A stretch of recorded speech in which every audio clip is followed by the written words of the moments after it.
My name is Sarah, and I live in Cambridge. I was 22 when I married for love. His name was Arthur, a gardener with gentle hands and a warm smile. He'd plant roses for me, the petals soft and red, and I'd watch him work, my heart full. I thought we'd grow a life full of beauty and peace. But his mother, Mrs. Edith Wells, despised me from the first day. Her eyes were sharp as knives, her voice cold. "You're not good enough for my Arthur," she said at our engagement, her words cutting deep. I tried to please her, I really did. I grew up in a small town, taught to be humble and kind. I didn't need much, just a home, a family, a bit of warmth. I scrubbed their cottage floors, baked fresh bread, and greeted Edith with a smile each morning. I'd bring her tea, ask about her day, and call her Mother. But she'd turn away, her face hard as stone. "You're too plain," she'd snap. "You'll never belong in this family." Her words stung, but I held back my tears. Arthur would hold me at night and whisper, "Ignore her, Sarah. You're my home." Those words kept me strong. After a year, I found out I was pregnant. Joy flooded my heart.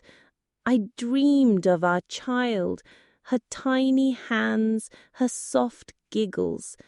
I'd sit by the window, rubbing my belly, whispering, "I can't wait to meet you." Arthur was thrilled.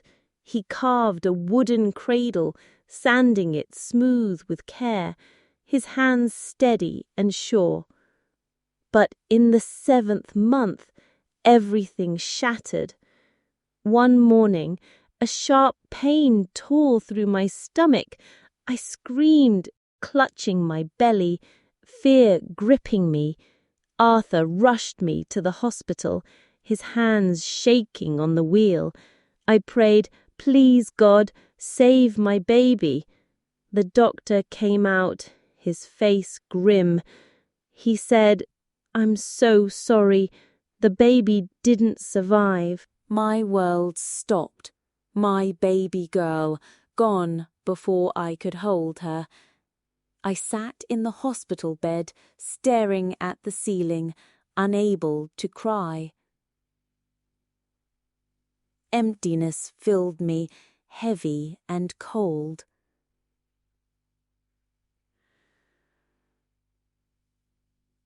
Back home, I was a ghost. I couldn't eat, couldn't sleep. I'd sit in the nursery, staring at the empty cradle, my hands trembling. Edith's voice pierced the silence. "She's cursed," she told Arthur. "She brought death to this house." Her words were poison.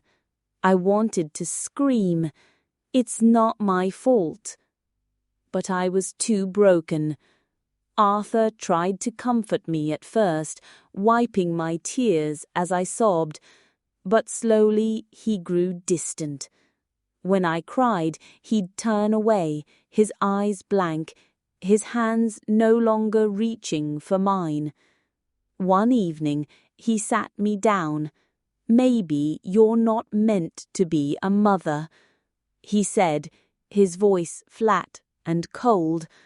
My heart broke. I sobbed into my pillow, asking, "Why me? Why us?" Months passed. I visited doctors, swallowed pills, and knelt by my bed each night, praying for another chance. My body stayed empty. Edith grew crueler. At a family dinner, she stood and pointed at me. "She's barren," she shouted, her voice echoing. "She'll never give you a child. She's useless." I felt like nothing, like I didn't exist.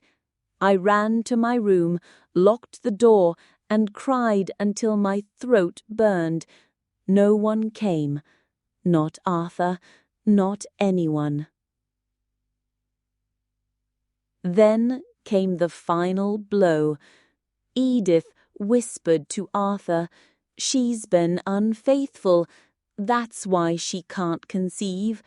It was a vicious lie, cruel and sharp.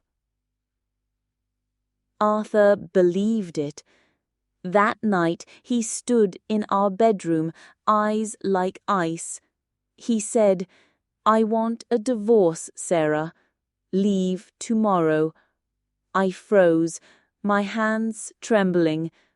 I wanted to beg, to scream the truth, but my voice was gone.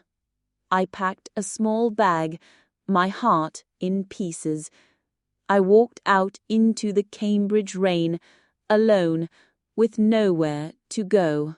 I had no family, no money. I found a tiny room in a boarding house, the walls thin and the air damp. To survive, I took a job at a small cafe, serving coffee and wiping tables. The smell of fresh bread was my only comfort, a faint reminder of better days. One rainy afternoon, a man walked in. His name was James. He had warm hazel eyes and a quiet smile. He asked for a coffee and a scone. Noticing my tired face, he said, "You okay?" I nodded, tears welling. He didn't push. He just smiled and left. But he came back the next day and the next. He'd order coffee, sit by the window and talk about the rain, about music, about small things that felt big to me. For the first time in years, I felt seen. James never judged. He never told me to get over it. He listened. Sometimes we'd sit in silence, watching the rain fall, the cafe quiet around us. That silence was safe, like a warm blanket. After 7 months, he took my hand. "Sarah, you're stronger than you know," he said. "I want to be there for you, always." My heart stirred. I hadn't felt hope in so long. A year later, he proposed under a street lamp, the rain soft around us. I said yes, tears streaming, not from pain, but joy. 4 months after our wedding, I felt a flutter in my belly. My hands shook as I told James. He hugged me tightly, his eyes bright with hope. At the doctor's office, I gripped his hand, my heart pounding. The doctor smiled. "You're pregnant." I sobbed, clinging to James. He stayed with me through every moment, every checkup, every fear, every sleepless night. He'd rub my back when I couldn't sleep, whispering, "We're in this together." 9 months later, I gave birth to a healthy girl. Her cry filled the room, loud and strong. I wept as I held her tiny face perfect. I whispered, "You're my miracle," kissing her forehead. We named her Grace. Years passed. Grace grew into a bright, curious girl with James's kind eyes and my stubborn heart. She loved running through the park, chasing butterflies and drawing pictures of our family. Her laughter filled our small home, chasing away the shadows of my past.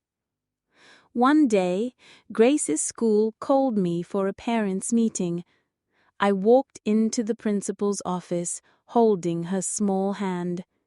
Behind the desk sat Arthur, my ex-husband. His face froze when he saw me.